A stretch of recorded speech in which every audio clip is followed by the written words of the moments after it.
Hello friends, अगर आप भी कॉम्पिटिटिव एग्जाम की तैयारी कर रहे हैं जैसे कि banking, railway, SSC and other competitive exam, तो दोस्तों आज की ये वीडियो आपके लिए बहुत ही ज़्यादा हेल्पफुल होने वाली है।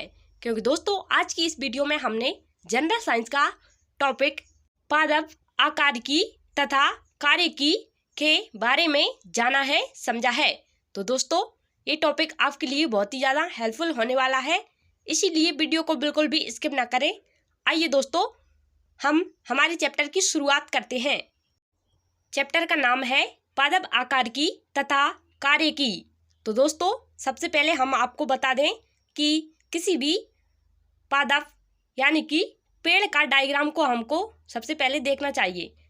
दोस्तों जैसा कि आपको स्क्रीन पर दिखाई दे रहा है, यह एक पेड़ का डायग्राम है। दोस्तों इस पेड़ में देखिए आप, सबसे पहले सबसे निचले भाग में जड़ें पाई जा रही हैं।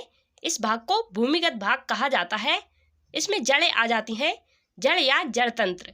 और दोस्तों पेड़ के ये ऊपर का भाग होता है, इसको वायवीय भाग कहा जाता है। इसके अंतर्गत तना, पत्तियां, फूल और फल आ जाते हैं। दोस्तों इन सभी को मिलाकर पेड़रोही तंत्र कहा जाता है। तना, पत्तियां और फूल तथा फल, इन सभी को मिलाकर पेड़रोही तंत्र का निर्माण होता है। तो दोस्तों ये थी पेड़ के बारे में कुछ बेसिक जानकारी। आइए दोस्तों अब हम बीज अंकुरण के बारे में जान लेते हैं कि बीज का अंकुरण किस प्रकार होता है। बीज अंकुरण या सीड जर्मिनेशन। तो दोस्तों बीज के अंकुरण हेतु आवश्यक कारक मृदा, जल, हवा और तापमान का होना अति आवश्यक है। दोस्तों ये देखिए डायग्राम में दिखाई दे रहा है, एक चने का डायग्राम है। ये आपको चना दिखाई दे रहा है। इस चने को जब हम पानी में भिगोकर रख देते हैं तो उसमें मूलांकुर और प्रांकुर का निर्माण हो जाता है। दोस्तों यदि आप पानी में भिगोकर रख देंगे चने को, तब भी इन दोनों का निर्माण हो जाता है।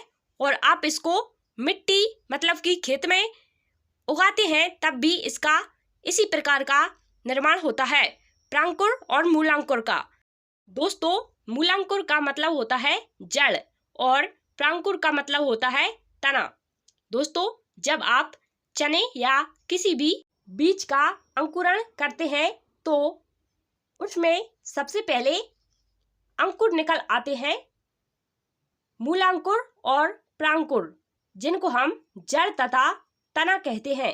दोस्तों जैसे कि आप मान लीजिए आप चना को गला देते हैं, रात में पानी में डाल देते हैं, तो जब आप सुबह देखते हैं तो उस चने में कुछ अंकुरण हो जाता है। जैसे कि सफेद धागा होता है उस प्रकार का उस चने में अंकुर निकल आता है, उसी को हम बीज अंकुरण कहते हैं। आइए दोस्तों अब हम जड़ के बारे में जान लेते हैं। जड़ या रूट्स। जड़ दोस्तों जड़ें पौधे का भूमिगत भाग होता है।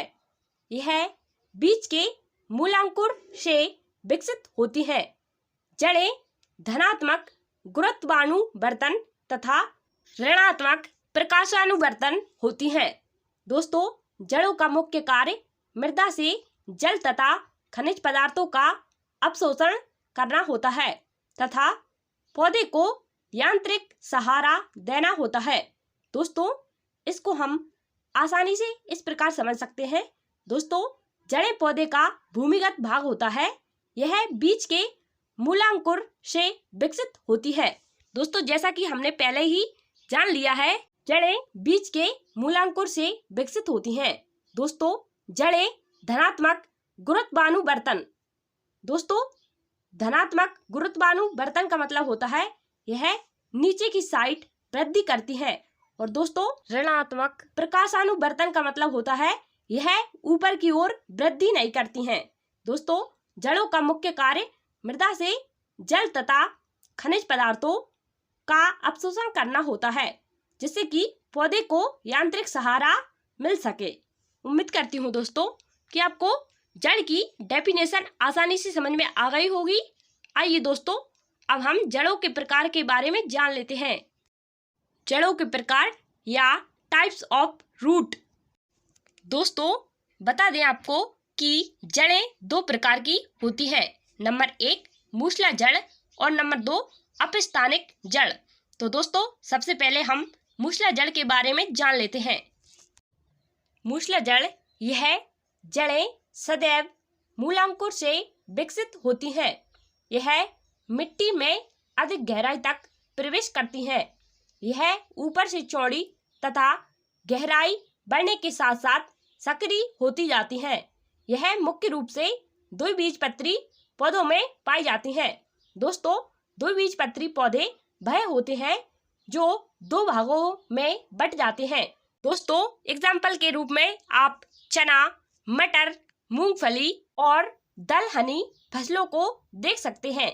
दोस्तों जैसे कि मान लीजिए सभी प्रकार की दालें होती हैं, उनके बीज को आप दो भागों में तोड़ सकते हैं। और दोस्तों चने को भी आप दो भागों में तोड़ सकते हैं। मटर और मूंगफली को भी आप दो भागों में तोड़ सकते हैं। मतलब कि आप इनके बीजों को दो बराबर भागों में तोड़ सकते हैं। दोस्तों इन्हीं को हम द्विबीजपत्री पौधे कहते हैं।